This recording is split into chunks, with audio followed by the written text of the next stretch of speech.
Hey, what is up, everybody? It is Mr. Boylan, and today we're going to work through some thrilling stoichiometry problems to get us in the groove here for class.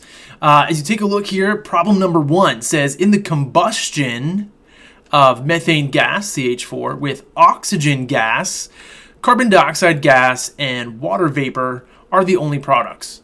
How many moles of water vapor are produced upon the combustion of 4.0 moles of methane gas?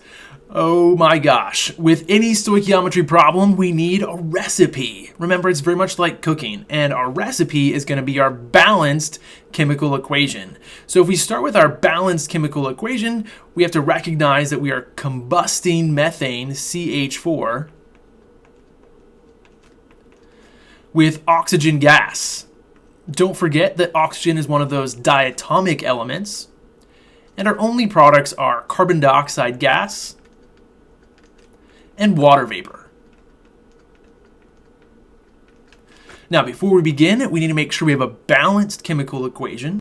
Upon quick inspection, I recognize that I need a coefficient of 2 here to balance out my hydrogen, and a coefficient of 2 here to balance out my oxygen.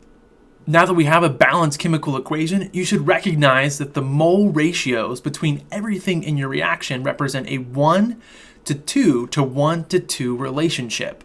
For every 1 mole of methane gas, I need 2 moles of oxygen gas to form 1 mole of carbon dioxide gas and 2 moles of water vapor. So for any stoichiometry problem, we're going to use dimensional analysis or a series of conversion factors to get from the amount that we're provided to the amount that we're looking for. So in this example, we're combusting 4.0 moles of methane gas.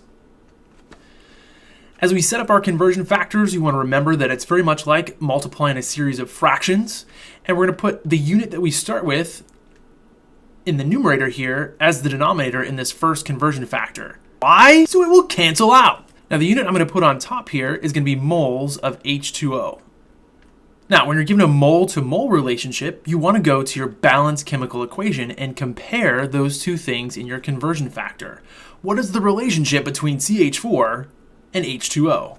We find that it's a 2 moles of H2O to 1 mole of methane relationship. So again, just treat this like a series of fractions. We're going to cancel out the units that appear on both the top and the bottom of our series of fractions in our dimensional analysis. And then we will multiply our numbers across the top. 4.0 times 2 moles of water over 1. This will simplify further to 8.0 moles of water over 1, which will simplify further to 8.0 moles of water, which is our final answer. Some things to think about this problem before we move on. First, does your answer make sense? Should you end up with a number of moles of water greater than the number of moles of methane? Based on your recipe, aka your equation here, for whatever amount of methane we start with in moles, we should have twice the amount of moles of water vapor formed. Essentially, we've quadrupled our amount of methane that we started with, therefore we've quadrupled the amount of water that we have formed. And then finally, an important note about significant figures. You're only going to look at the initial number of significant figures to determine how many significant figures you need in your final answer. You can ignore the numbers in your conversion factor when it comes to determining the number of significant figures. And we're done. All right, people, let's tackle number 2. It says, in a spacecraft, carbon dioxide exhaled by astronauts can be removed by its reaction with lithium hydroxide to produce lithium carbonate and water. How many moles of lithium hydroxide are required to react with 20.0 moles of carbon dioxide, the average amount exhaled by a person each day? Who knew? You learn so much in chemistry. All right, now the very first thing I need to do is write a balanced chemical equation that represents the reaction that's happening in my problem here. We're going to start with carbon dioxide reacting with lithium hydroxide. There's some nomenclature for you. To produce lithium carbonate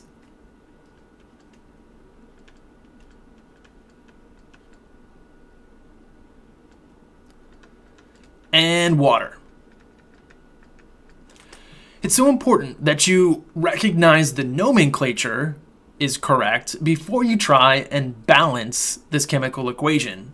Otherwise, you may not ever get it to balance. As I look to add coefficients to balance my chemical equation, I recognize that I need a coefficient of 2 here to balance out my number of lithium. Upon quick inspection, I recognize that that is the only coefficient I need, as my other elements are now balanced as well. So the mole ratio that exists between my substances in this chemical reaction are a 1 mole to 2 mole to 1 mole to 1 mole relationship. Now in this example, we're starting with 20.0 moles of carbon dioxide. I'm going to put that same unit on the denominator of my very first conversion factor. And I'm going to put moles of the other substance in the reaction, in this case, lithium hydroxide, in the numerator. Now, the relationship that exists between lithium hydroxide and carbon dioxide is a 2 mole to 1 mole relationship.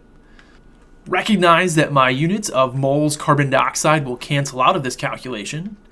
I end up with 20.0 times 2 mole lithium hydroxide over 1.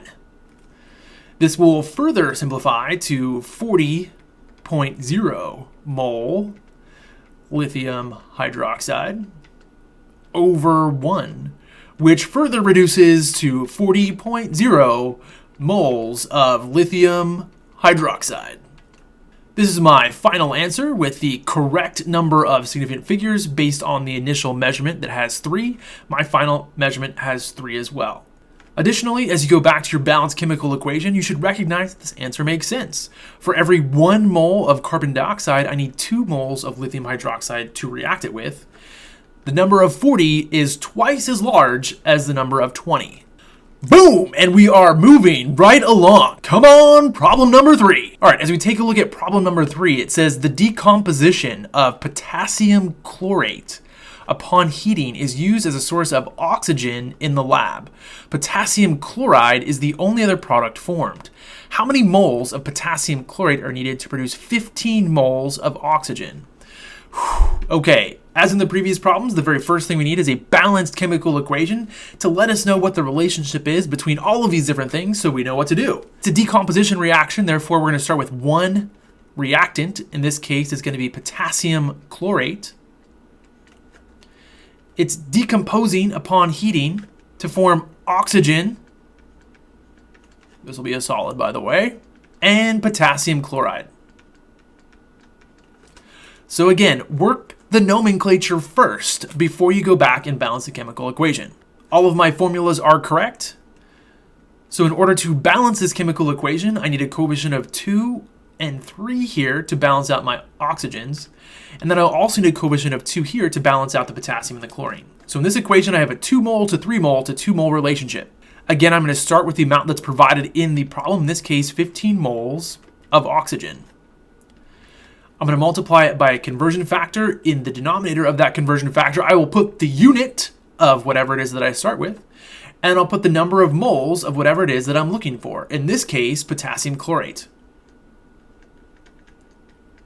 To determine the relationship between moles of potassium chlorate and moles of oxygen, we simply go to our balanced chemical equation to determine that it exists in a 2 to 3 relationship.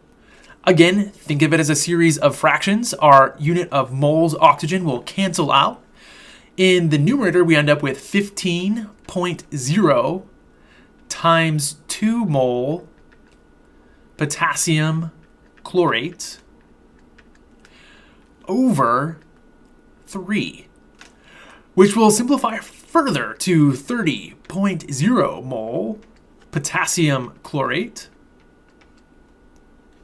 over 3, which further reduces to 10.0 mole potassium chlorate, which is our final answer.